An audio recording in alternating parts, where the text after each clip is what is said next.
কিন্তু অন্তরে সেটা ধারণ করেনি, সামান্য একটু লোভে পড়ে সেই ইমানকে বিক্রি করে দেয়। এরকম ইমান বিধ্বংসী অনেক সামাজিক সংগঠন আমাদের দেশে বিভিন্ন জায়গায় ছড়িয়ে রয়েছে। বিগত আমলে তারা নানাভাবে সহযোগিতা পেয়ে বাংলাদেশের উপরে এমন ভাবে জাল বিস্তার করেছে। এই পরিস্থিতিতে আজকে আমরা যদি সবাই ঐক্যবদ্ধ না হই, আমরা যদি পরস্পর বিচ্ছিন্ন হয়ে যাই, যে কোনো সময় আমরাও আমাদের ঘর থেকে গুম হয়ে যেতে পারি, যে কোনো সময় আমাদের সন্তানদেরকে ধরে নিয়ে যেতে পারে, যে কোনো সময় আমাদের উপরে বিপদ এবং আক্রমণ হতে পারে। এটা আমার কথা নয়, এটা কার কথা?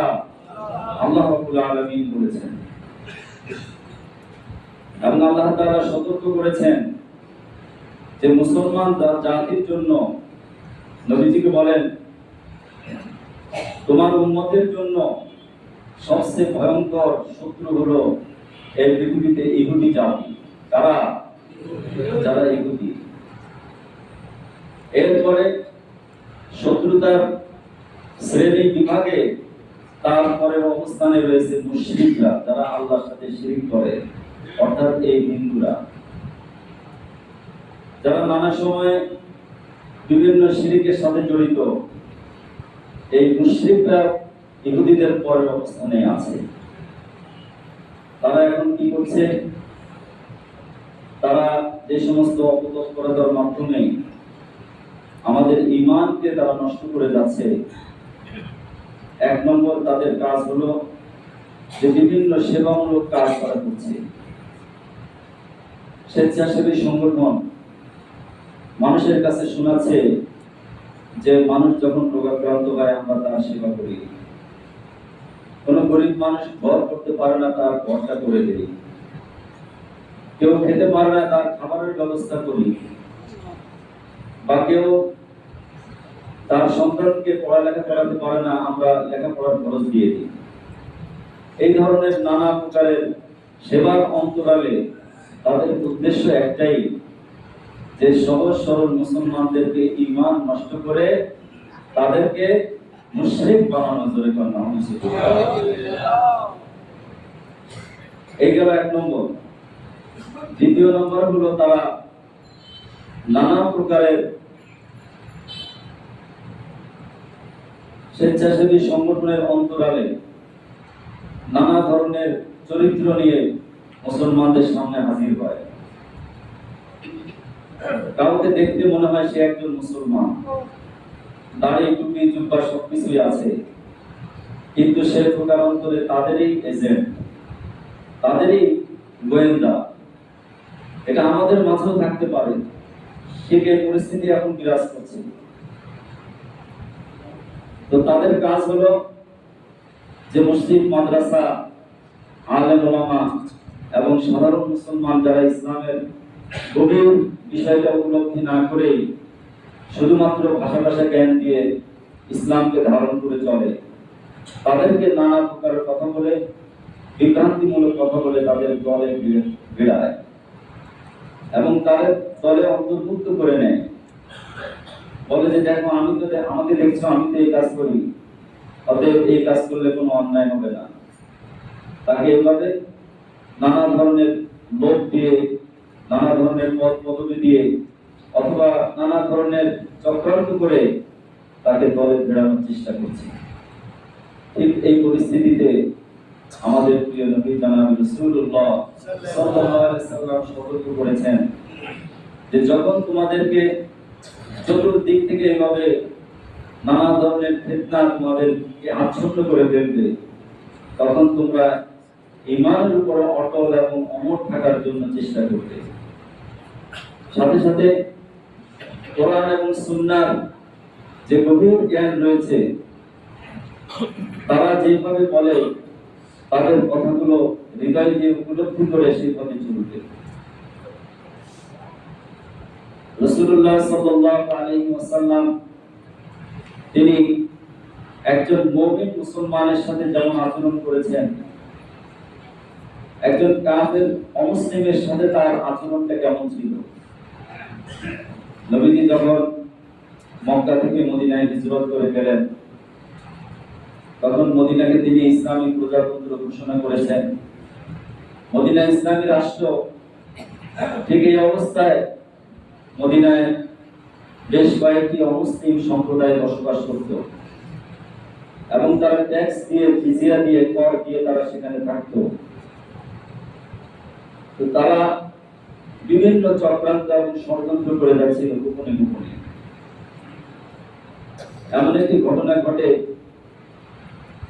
যে তারা একবার চক্রান্ত করে একজন মুসলমান নারীকে, একজন মুসলিমা নারীকে অন্যায়ভাবে তাকে অপমান করে এবং তার শরীরের জামা কাপড় থেকে তাকে বিবস্ত্র করে তাকে অপমান করা হয়।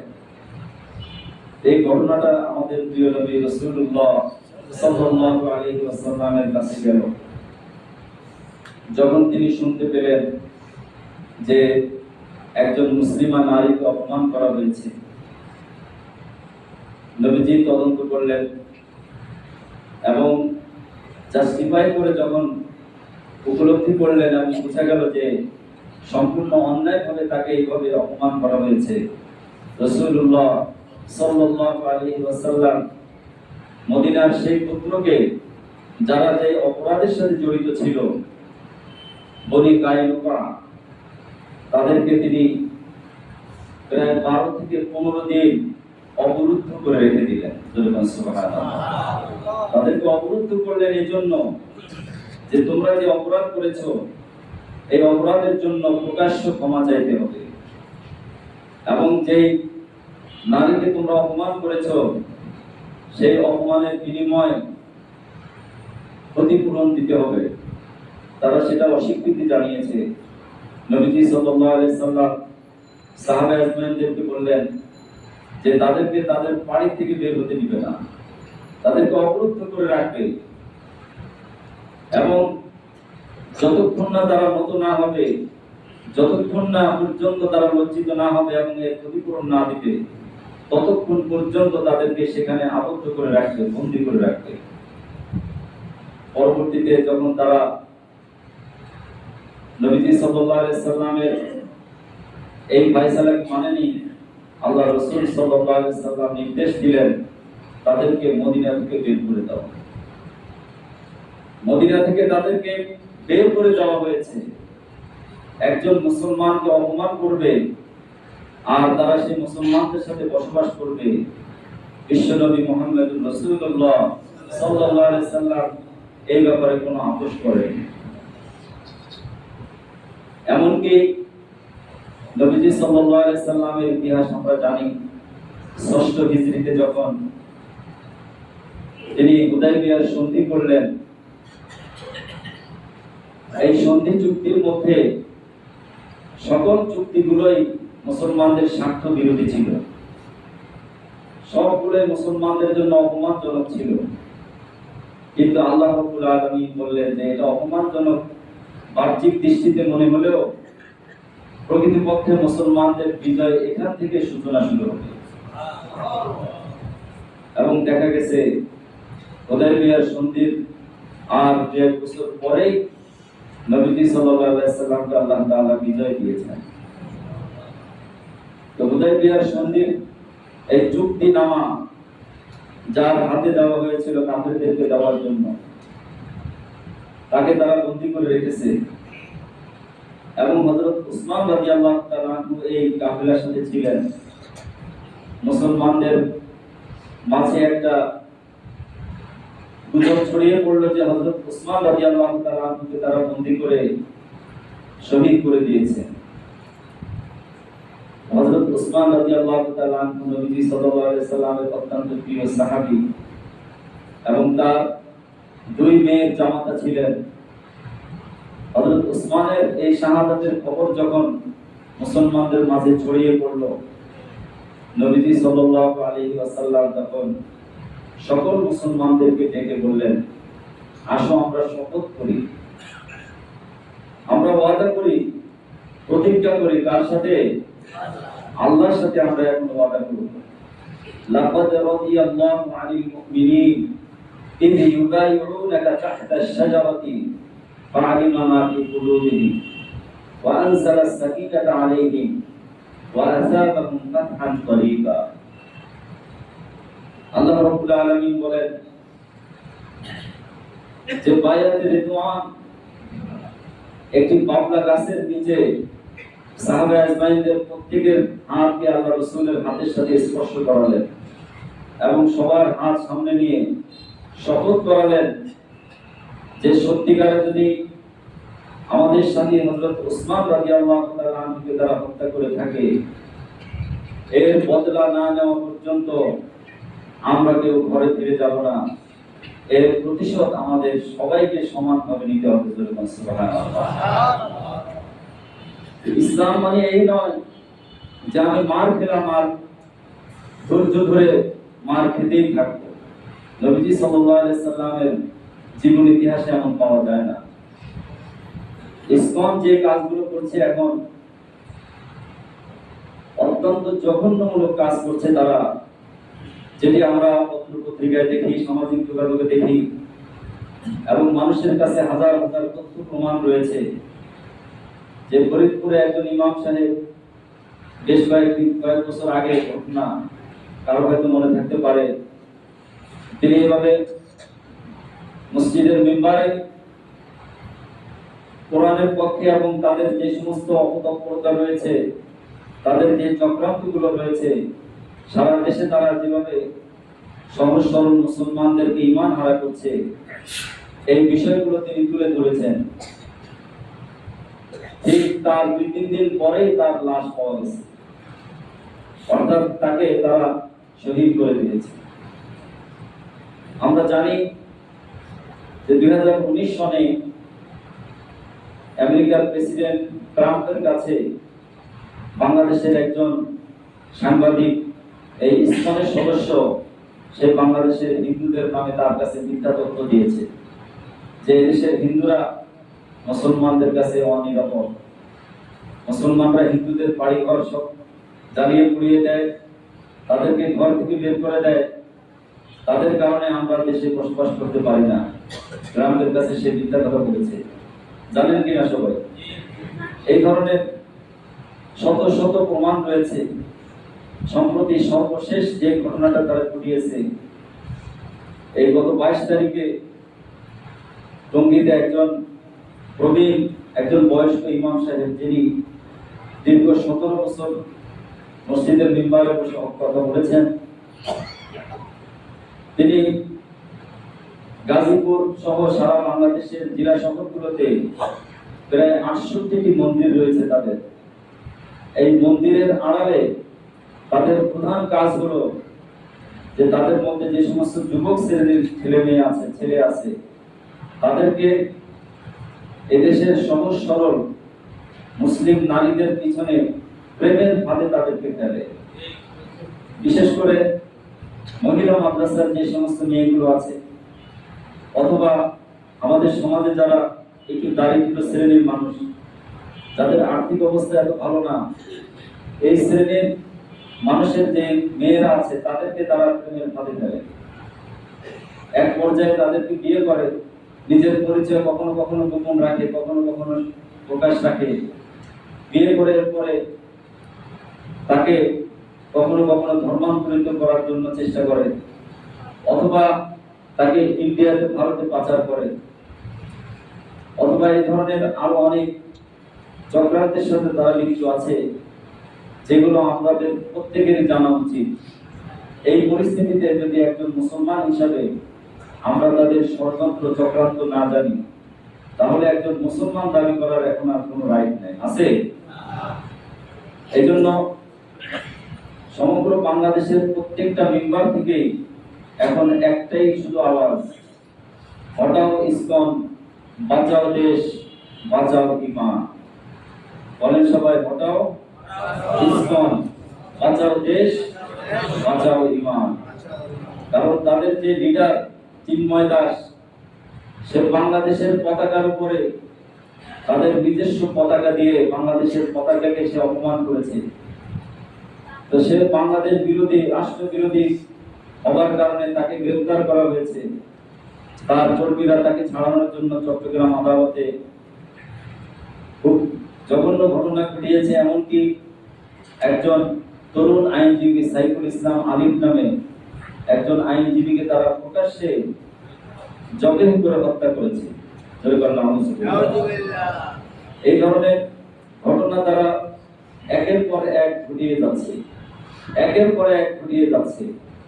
অতএব এই পরিস্থিতিতে আমরা যদি সর্বসম্মতিক্রমে ঐক্যবদ্ধভাবে একটাই আওয়াজ তুলি যে আগামী 24 ঘন্টার মধ্যে যে টঙ্গীতে যে ইমাম সাহেবকে তারা এভাবে হাত পা শিকল বেঁধে ভারতে পাচার করছিল এবং তার শরীরের প্রত্যেকটা জায়গায় কত বিক্ষত করে দিয়েছে, আঘাতের চিহ্ন আছে, এমনকি তার দাড়ি পর্যন্ত তারা কেটে দিয়েছে এক পাশ থেকে।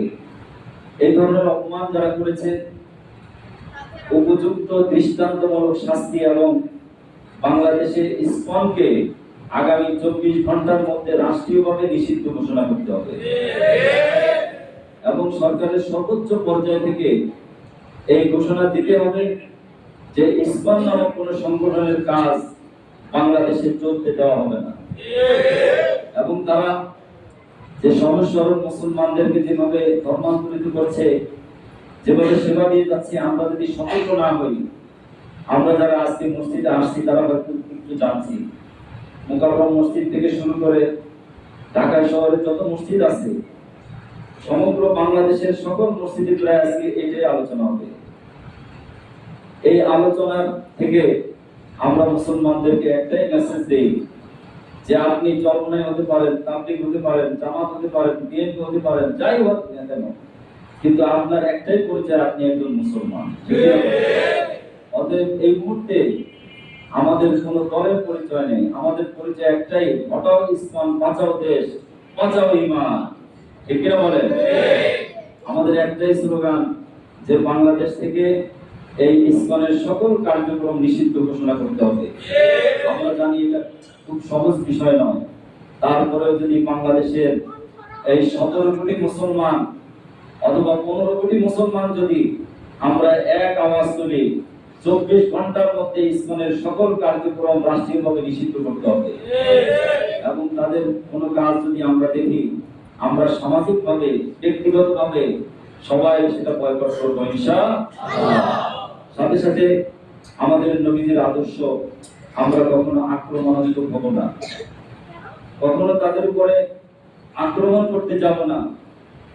যেহেতু দেশে আইন আছে, প্রশাসন আছে, আমরা দেশের আইনের প্রতি শ্রদ্ধাশীল হয়ে আমরা যখনই কোনো তাদের তৎপরতা দেখব, সঙ্গে সঙ্গে পার্শ্ববর্তী যে থানা রয়েছে বা পুলিশ রয়েছে তাদেরকে ইনফর্ম করব। মসজিদ ভিত্তিক যুব সমাজ যারা আছেন বা যারা মুরব্বীরা আছেন, সকল মুরব্বীদের সমন্বয়ে একটা কমিটি থাকতে হবে যে আমাদের মহল্লাতে ইসকন নামক সংগঠনের কোনো কার্যক্রম চলতে পারে না। এটা তো আমরা করতে পারি, ঠিক কি না? এজন্য মসজিদ কমিটি থেকে শুরু করে মসজিদ কমিটির একার পক্ষেও এটা সম্ভব নয়, আবার মুরব্বীদের পক্ষেও সম্ভব নয়। আমরা যদি 10টা হাত এক জায়গায় করি, মুষ্টিবদ্ধ হই, আর যদি আওয়াজ তুলি দুনিয়ার মুসলিম হটাও ইসকন, হটাও, বাঁচাও ঈমান, বাঁচাও দেশ, বাংলাদেশকে বাঁচাতে হলে, ঈমান বাঁচাতে হলে, তাহলে অবশ্যই সময়ের দাবি ইসকনকে আগামী 24 ঘন্টার মধ্যে নিষিদ্ধ ঘোষণা করতে হবে ইনশাআল্লাহ। এই দাবি এবং আহ্বানকে আমার একার না, আমাদের সবার। কাদের কাদের দাবি আছে দেখে হাত উঁচু করা। নারায়ে তাকবীর। সকল শ্রেষ্ঠের শ্রেষ্ঠকে, সকল রাজার শ্রেষ্ঠ রাজাকে, যে আল্লাহর হুকুম আমরা মানি, যে আল্লাহর আইন মানি, সে আল্লাহর রাজত্বই দুনিয়াতে চলবে। আল্লাহ তাআলা যেন আমাদের সবাইকে বোঝার এবং উপলব্ধি করার, ঐক্যবদ্ধ থাকার তৌফিক দান করে দেন। আমি আমাদের